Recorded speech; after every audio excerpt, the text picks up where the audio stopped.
Tejaswini Niranjana started off as a child prodigy. As a schoolgirl, she wrote poems which won the hearts of her readers. While still a student, she started a publishing house of her own. Her academic career, which included post graduation at the University of Bombay in English language and literature, was brilliant. She started a teaching career at the Central University of Hyderabad.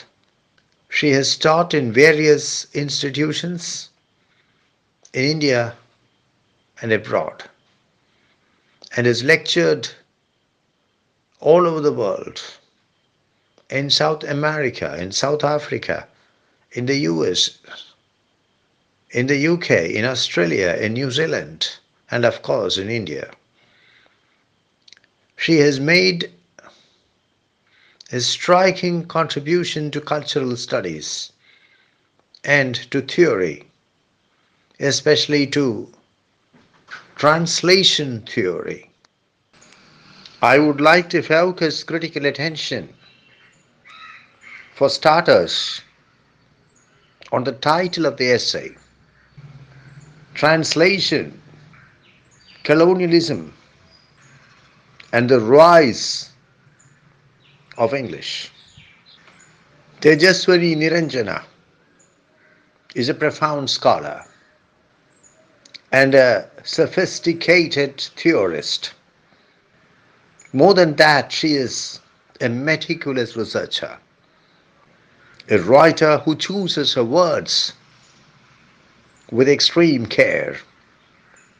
Hence, the title of the essay especially demands critical attention. Let us analyze it part by part. Translation. That's the first item in the title of the piece. What is translation? The word translation has quite a few meanings. But in the context of this discussion, it means the process by which the words in one language are converted into the words in another language, the latter having the same meaning as the former.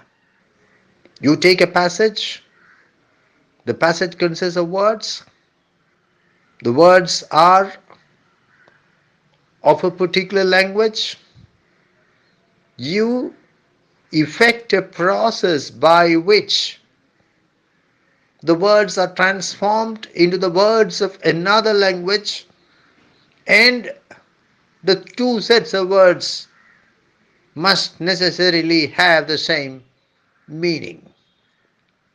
I think we can put it in another way.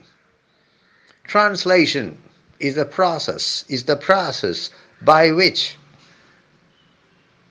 the meaning in one language is captured using another language. I'm reminded of an incident in a Shakespeare play, A Midsummer Night's Dream. I think it is 3-1. Yes, 3-1. Bottom, the weaver, has his head changed into the head of an ass, but he is quite unaware of it. And Peter Quince exclaims, "Bless thee, bottom, bless thee, thou art translated." I quote from memory, but I think I'm right. Thou art translated. I'm sure that Tejaswini Niranjana must have had this incident in A Midsummer Night's Dream in her mind when she wrote this essay and when she chose this particular title for the piece. The problem with translation is that, as in the case of the head of bottom is transformed into the head of an ass. As in that case, something happens. I am reminded of a dictum. Some of you may find it sexist. I am reminded of a dictum about translations and women. Translations are like women. Translations are like women. If they are beautiful, they are not faithful. If they are faithful, they are not beautiful. I think that both the incident in A Midsummer Night's Dream 3:1 and this rather patriarchal dictum throw light on the same thing. The insurmountable challenges faced by the process of translation. The knotty problems faced by the process of translation. Translation is thus the first term in the title of the piece. The second term in the title is colonialism. Colonialism is too vast, too complex a phenomenon to be encapsulated in a single sentence. But in a simplistic manner, we can define colonialism as the process by which one country converts another country into a colony or plants colonies in that country. This involves political control, economic exploitation, cultural hegemony, and linguistic imposition, among other things. As I said, colonialism is a vast, complex phenomenon lasting centuries. It began in 1498, May the 20th, if I remember correctly. 1498, May the 20th, when Vasco da Gama landed on the sands of Cape Hard near Calicut, which is now known as Kozhikode, and which ended technically ended, I repeat, ended technically when the Union Jack was lowered over the Red Fort on August the 15th, 1947. It is a multi-dimensional phenomenon, a phenomenon which affected practically the entire globe, a phenomenon which lasted century after century, a phenomenon whose impact is very much being felt to this moment. We now come to the last part of the title, and the rise of English, the rise of English. Rise means upward movement. Here it means an increase in quantity or amount, or an enhancement of position, or a strengthening of power. The rise of English English is the language or was the language of England. Now it's the language of the UK, the US, Canada, at least parts of Canada, Australia, New Zealand. And it's the language most commonly used for international communication. The rise of English. I think when attempting to define colonialism, I spoke of linguistic imposition. The colonizer imposes his language on the colonized. That is why we are now interacting in English. The rise of English, how English has come to gain the sort of prominence, the sort of power it enjoys today. I have to admit that Tejaswini Niranjana opens her essay with Elon. She prefaces her piece with a rather longish quotation from Charles Trevelyan, from Charles Trevelyan's work on the education of the people of India. There could not have been a more appropriate, a more powerful, a more impressive beginning for the essay.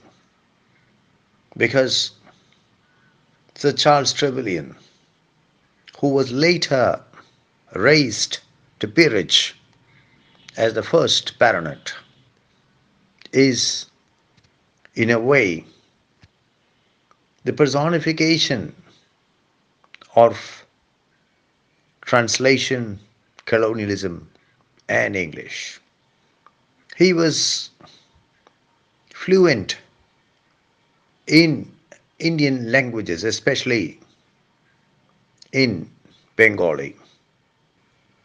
He started his career as a writer in the East India Company in Calcutta and rose step by step to become governor of Madras and later finance member of the Governor General's Council. Back home, he was responsible for creating the British Civil Service and also, according to his detractors, he played a significant role in the devastation of Ireland during the Great Famine by overseeing a very inadequate response, inadequate government response to the famine. He was a writer and historian, and his contribution as an historian may be debated, but it cannot be completely denied. So Sir Charles Trevelyan is in human form the representation, the embodiment of translation, colonialism, and English. The passage is from his work on the education of the people of India, and it speaks of the hunger for English language material among the people of India, even in the remote villages of India. Gentlemen, obviously Englishmen arriving from England or Scotland or Ireland, are pestered by boys not for money. The boys beg not for money but for books, obviously in the English language.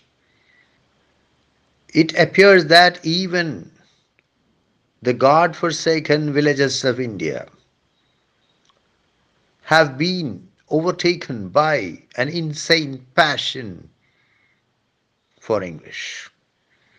The passage throws brilliant light on these three phenomena: translation, colonialism, and the rise of English, and demonstrates how the three are interconnected. Translation is integral to colonialism. Without translation, there could not have been colonialism. And it was colonialism that brought English to India, and which was responsible for the spectacular rise of the English language in the Indian subcontinent, which, in my opinion, continues even more spectacularly to this day, to this hour, to this moment. Thus, Tejaswini Niranjana's essay begins with a bang, evaluating the nature of British colonialism in India and its impact on India. The writer observes that English education was dovetailed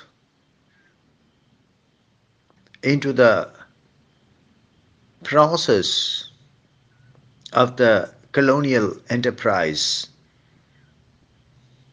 and was crucially dovetailed at that. What happened was a dual process of subjection and subjectification. And here, not the knowledge power binary played a key role. Needless to say, Tejaswini Niranjana draws heavily on Foucauldian theory, one of whose fundamental convictions is that knowledge and power are closely interlinked and that they interpenetrate each other. As I said, what happened in the case of British colonialism in India was simultaneously subjection and subjectification. What is subjection? Subjection is the process by which an individual or a group or a country is brought under the control of another individual or another group or another country. That is why when a country is a republic, its people are known as citizen of India, but subject of Nepal until the monarchy of Nepal was abolished. Subject of the King Emperor after the East India Company lost control over the Indian subcontinent and the lands under the control of the East India Company were brought under the direct administration of the Crown by the Act for Better Government of India, 1858, if I remember correctly. Every individual Indian was known as a subject of the King Emperor. Similarly, we have subject of Travancore, Mysore subject, Jaipur subject. When the government is a monarchy, the people there are known as subjects. Subjectification is a more complex process. Subjectification is the process typically Foucauldian concept is a process by which an individual arrives at conclusions about himself and accepts that he is what he is. An individual observes himself, analyzes himself, evaluates himself, interacts with forces outside, and comes to certain conclusions about himself. He accepts that he is himself. What happened during British colonial during the British colonial enterprise was both subjection and also subjectification.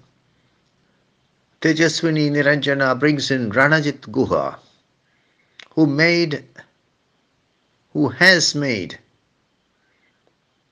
a brilliant contribution to Indian historiography, Indian history, and who is one of the leading lights of the subaltern group. The point is that English was not merely imposed on the Indians. The Indians asked for it. The colonial enterprise would not have succeeded had it been solely based on coercion, force, compulsion. What happened was subjection and subjectification simultaneously, and one of the sides was translation.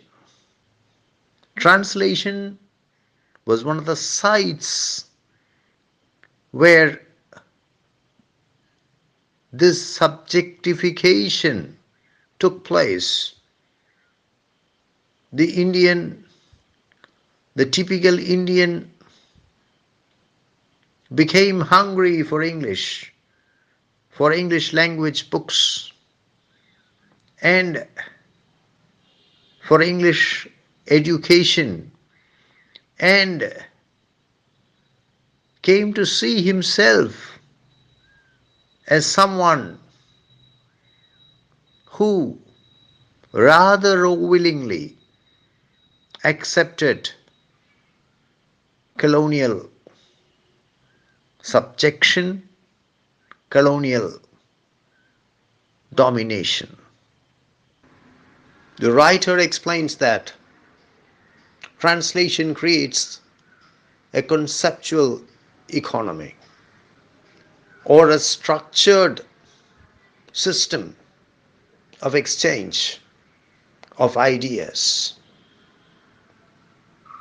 a system in which concepts are given and taken, are accepted and handed over. She establishes that translation is based on Western concepts such as the concepts of reality, representation, and knowledge. Reality is seen as something unproblematic, something out there, something whose existence cannot be questioned or even debated. Translation is seen as a process of representing that reality and thus creating knowledge. According to Tejaswini Niranjana, the very process of translation, which pretends to capture the reality of the colonized, ends up creating that reality, ends up representing the colonized, the other, in such a way that it is suitable to the colonizer. The very process of translation, which claims to capture a reality out there, ends up in creating that reality to suit the needs of the colonial enterprise. There is no doubt that strategies of containment are integrated into the translation process. A reality is generated, a reality is created through translation, which is appropriate to the hegemonic designs of colonialism. According to the writer, the process of translation results in the creation of alleged facts, which are in turn utilized by the colonizer to strengthen his hegemony over the colonized. Tejaswini Niranjana fortifies her argument by citing the example of Lord Macaulay, dismissing indigenous literature as outdated and irrelevant.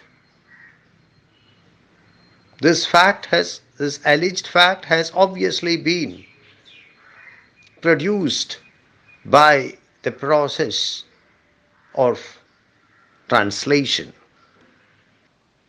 According to Tejaswini Niranjana, translation helps to fix the culture of the colonized people. The culture of the colonized people, like any culture, is something constantly evolving, changing, transforming itself, but through the process of translation, which is used in a variety of discourses, including historiography, education, missionary writing, travel writing. The culture of the colonized is made to appear petrified and integral to the process is the aim of strengthening the domination of the colonizer over the colonized. These discourses, which are created by alleged historians like William James, who was also allegedly a political theorist, and by alleged Orientalists like William Jones, also generate the native voice spoken of in the epigraph from Trevillian, whose intense hunger for English, for material in English, for English books, is a clear marker of their willing acceptance of their own subjection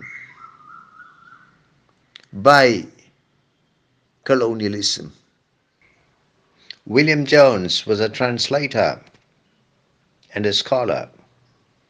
He came to Calcutta to sit on the Supreme Court.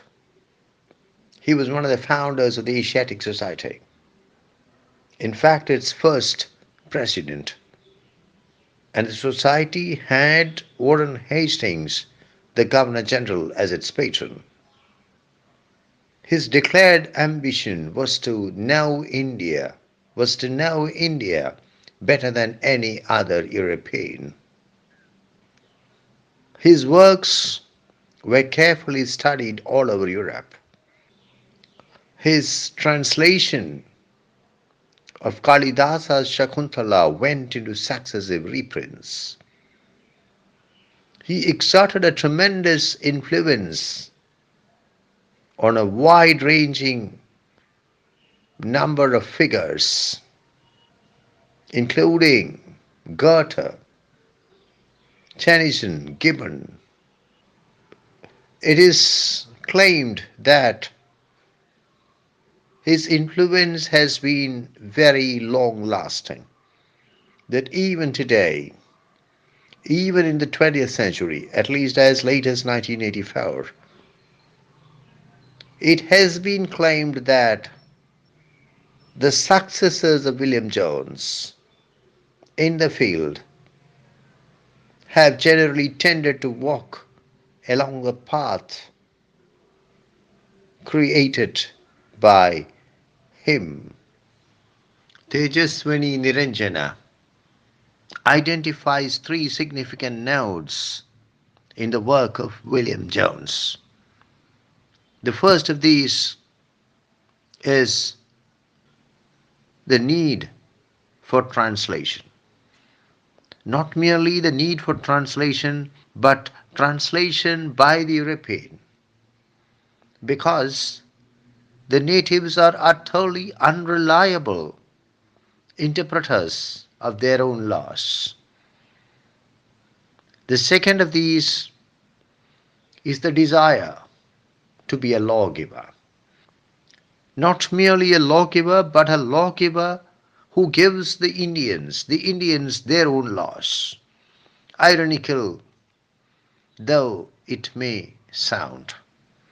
The third of these is the desire to purify Indian culture and to become its spokesman and to speak on its behalf. The writer reaches these findings not by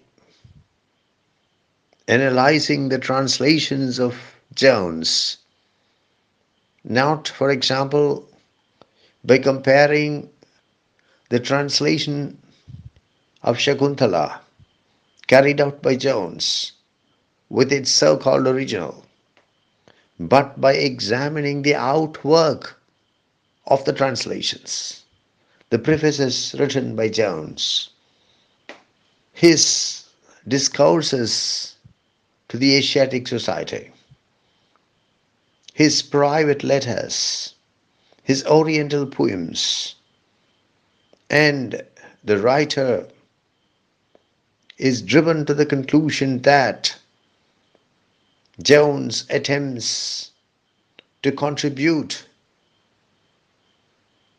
to a unilinear teleological view of civilization. Unilinear means operating in a single line, moving in a straight line, in a single straight line. Teleological means moving towards a predetermined point. Indian civilization, any civilization for that matter, is vast, complex, contradiction ridden, and it progresses, and its progression is never, ever in a straight line. Any civilization, including Indian civilization, never, ever moves forward towards a predetermined point. But that precisely is what Jones attempts to present Indian civilization as. Through his works, Jones carries out the construction of an India which perfectly suits the colonial enterprise. This India is an indolent nation, a submissive nation, a nation incapable of appreciating the fruits of freedom, a nation which has no use of civil liberty, a nation which is much happier under British rule than under the previous rulers. The point that Tejaswini Niranjana tries to make is that the colonial discourse, in which translation played such a crucial part, was engineered to justify the occupation of India by the British, to highlight the necessity of British colonialism and to argue for perpetuating the same. From the point of view of Jones, the natives were indolent, soft, effeminate, incapable of civil liberty, happy under despotic rule. At the same time, they were deceitful. They were lacking in integrity. They were undependable. William Jones was a judge of the Supreme Court of India. He found it very difficult to decide the cases that came before him on the basis of the principles enunciated in the Dharma Shastra of Manu, because he did not know Sanskrit and had no direct access to the text.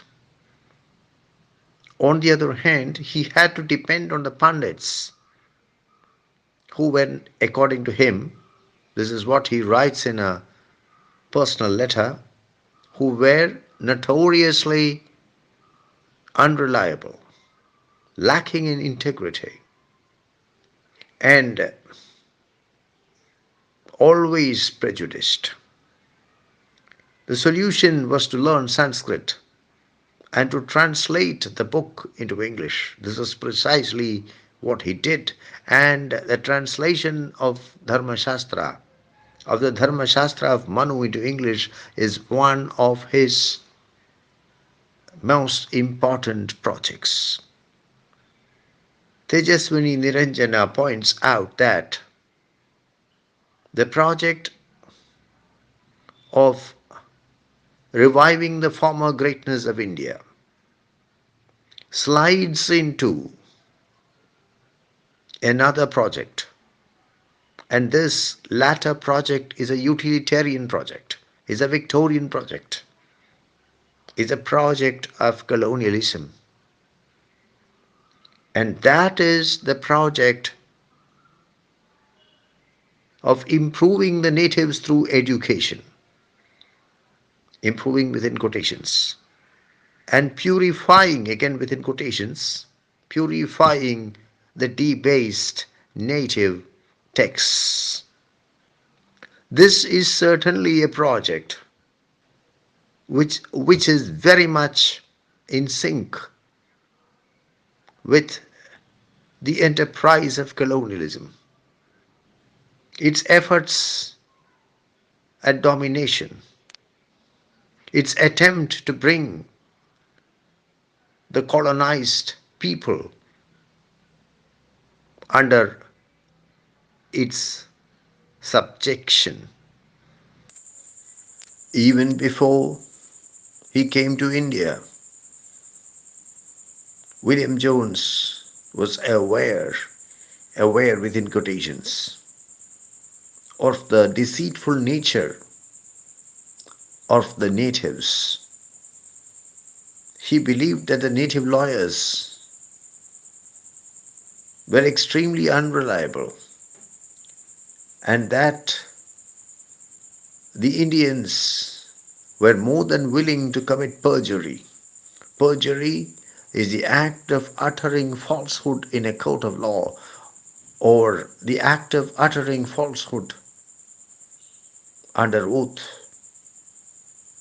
Hence, he felt that the laws of the Hindus had to be translated into English so that the English judges would get direct access to them. And in this, William Jones was staunchly supported by his patron Warren Hastings, who also believed that the Indians had to be subjected to their own laws. But for that, the laws had to be first taken away from them. Only after that, they could be applied, the laws could be applied to the Indians. The process by which the laws were taken away from the Indians, or more exactly the Hindus, was the process of translation. Tejaswini Niranjana points out that the translations of William Jones were extremely popular and went into several editions. In the later years of company rule, in the later years of the rule of the East India Company, and still later, during the years of the direct rule of the British Crown, laws in India were formulated ostensibly on Western models, on British models. But Tejaswini Niranjana hastens to point out that the presence of separate civil codes for Hindus and Muslims in India even today indicates that the Orientalist construction of India, which involved translation, succeeded in effecting a lasting influence on the country. Tejaswini Niranjana now draws our attention to two of the Oriental poems, the so-called Oriental poems of William Jones. The first of these is a hymn to Surya, which speaks of a man coming from a remote island, yon silver isle, to India to revive and purify its knowledge and culture. In his poem, A Hymn to Ganga, William Jones makes a Hindu speak in favor of British rule. The forces of British colonialism are presented as the saviors and protectors of Hindu laws and Hindu culture. Tejaswini Niranjana explains that there were two main kinds of translators of Indian literature into English in the late 18th and the early 19th centuries. The first of these consisted of administrators like William Jones. The second consisted of Christian missionaries like William Carey and William Ward. The East India Company did not encourage mission work. and was in general suspicious of the attempts of missionaries to convert the natives to Christianity, as the company feared that such activities might disrupt the relationship between the natives and their administrators. So William Carey and William Ward, who were Baptist missionaries, used Serampore, a town near Calcutta, now known as Kolkata, as their base. Serampore was a Danish colony, and by taking refuge in Serampore, the Baptist missionaries made themselves beyond the reach of the East India Company. The Christian missionaries were among the first to translate Hindu religious texts into English. Their ultimate aim was to establish that the only salvation of the Hindus lay in conversion to Christianity. Tejaswini Niranjana points out that in his preface to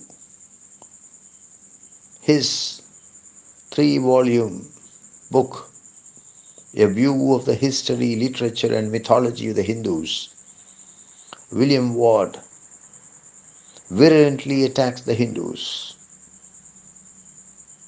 They are impure, corrupt, cruel. Their institutions are hotbeds of impurity. The writer explains that the religious project was dovetailed into the commercial project, and that translation and interpretation played a key role in this combined process. The Hindus would be converted to Christianity, and they would embrace a new way of life. And this new way of life would create a tremendous demand for European products, and the inflow of European goods, especially British goods, into India would bring about the prosperity of Britain.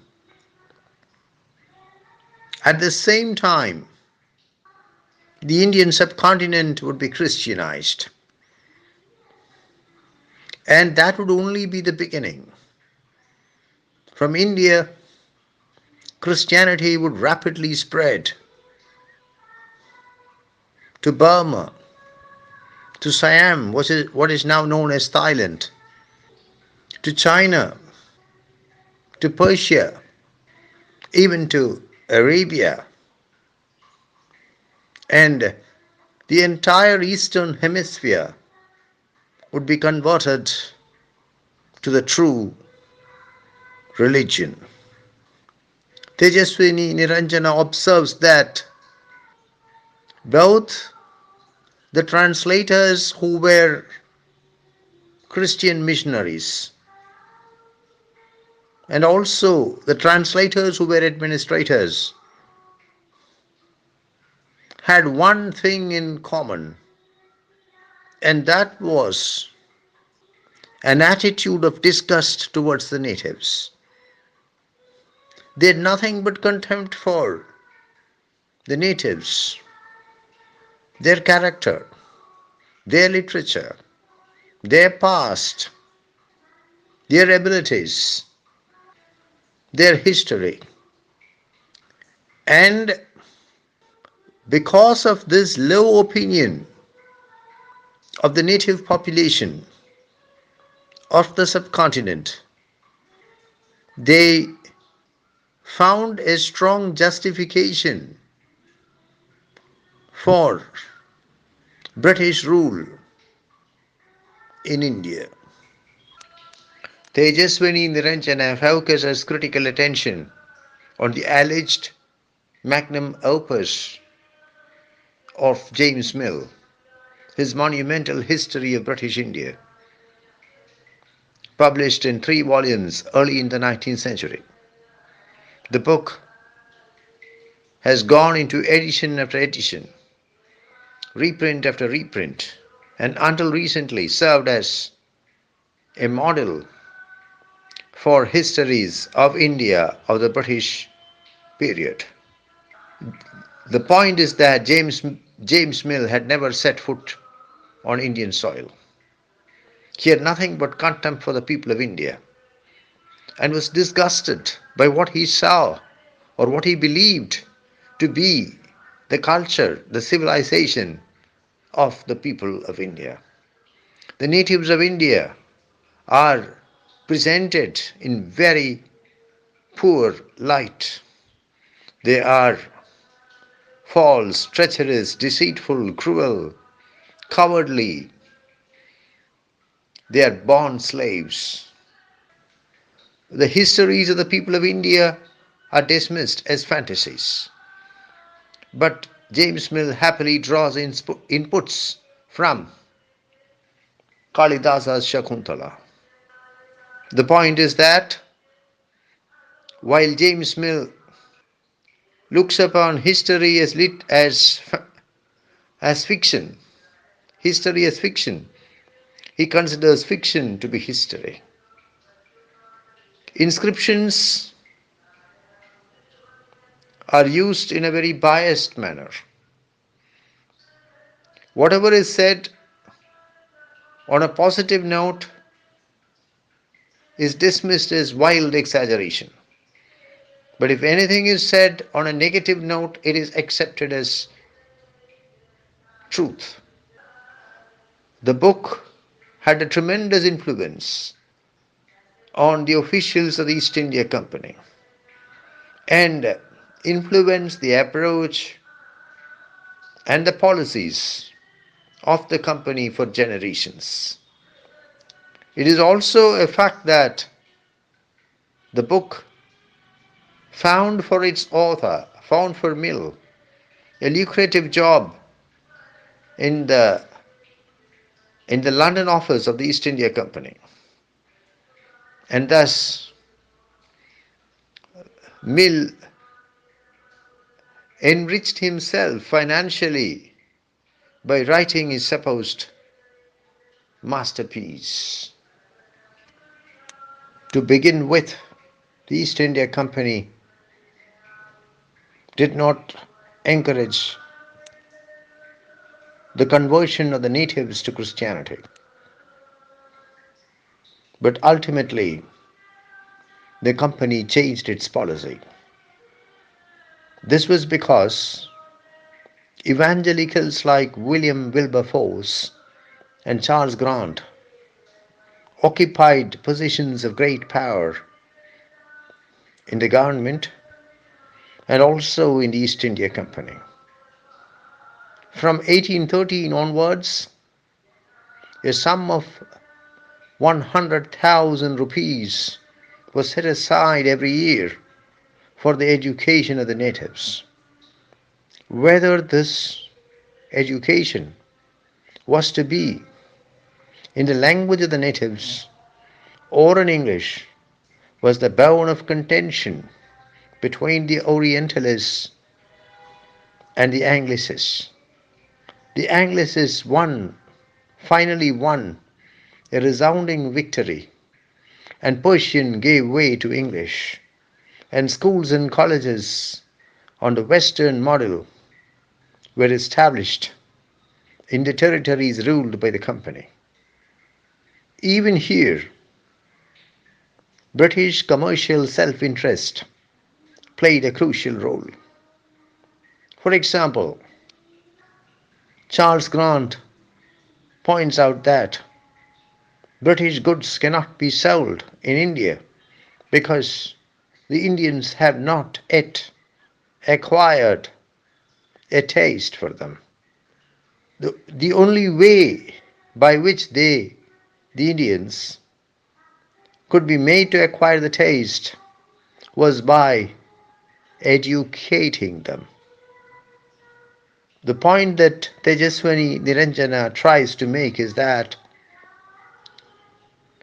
both conversion to Christianity and education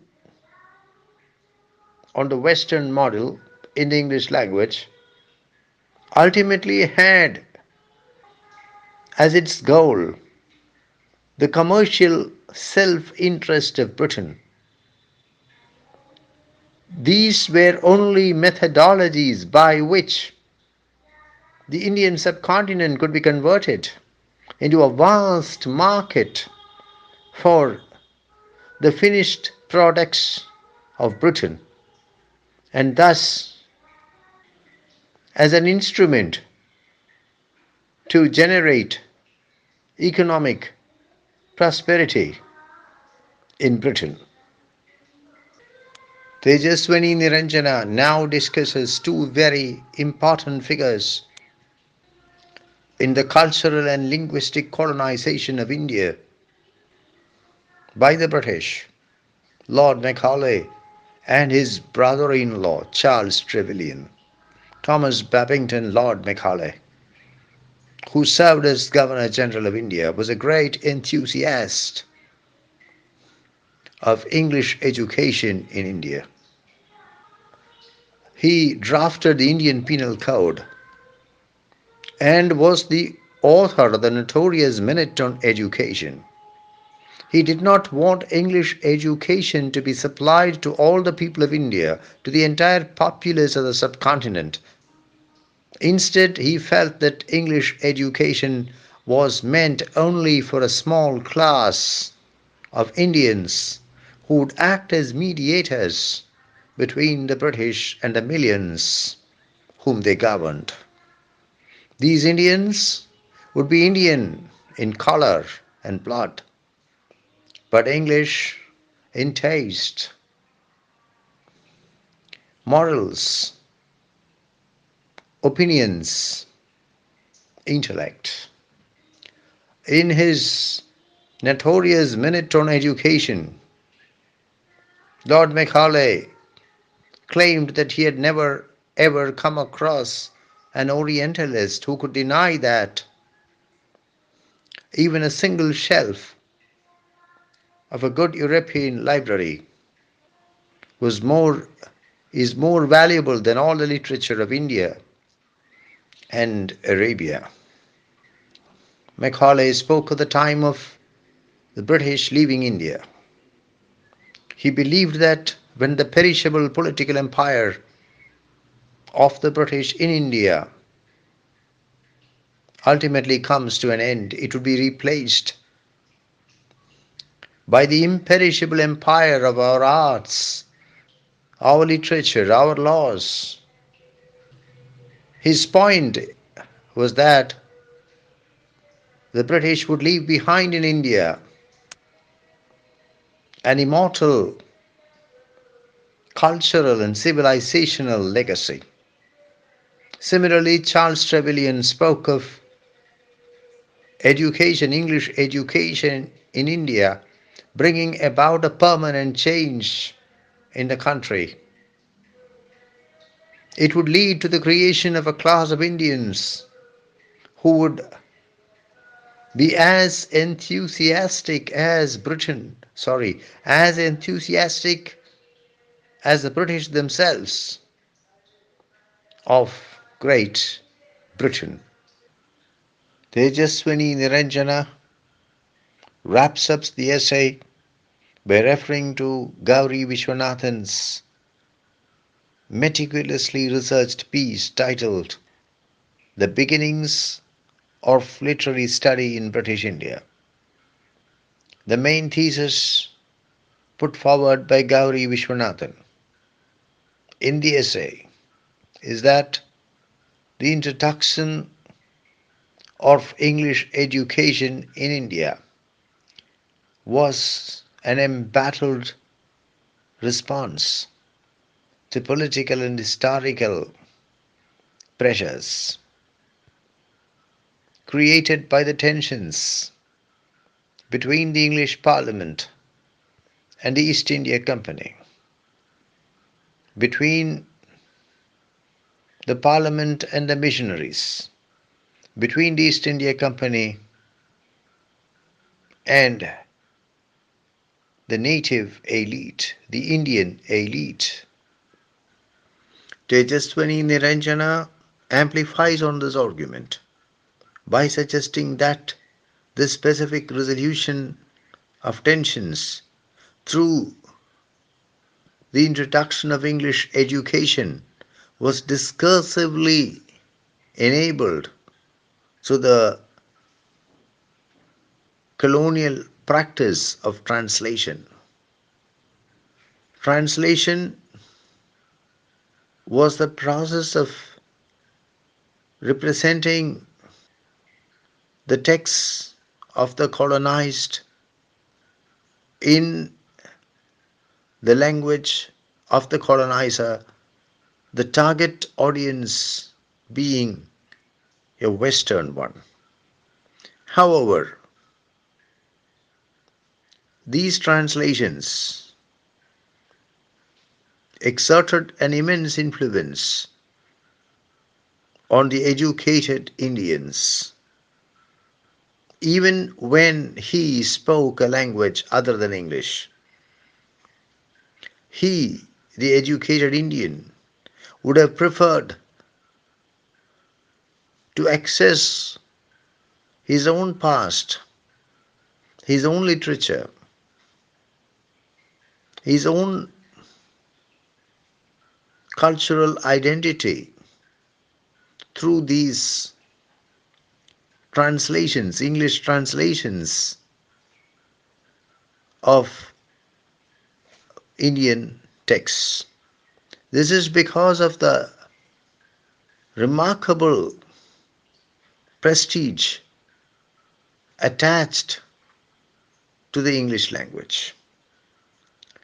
These translations and the histories created as part of the colonialist enterprise and circulating freely and forcefully through the colonial discourse taught the educated Indian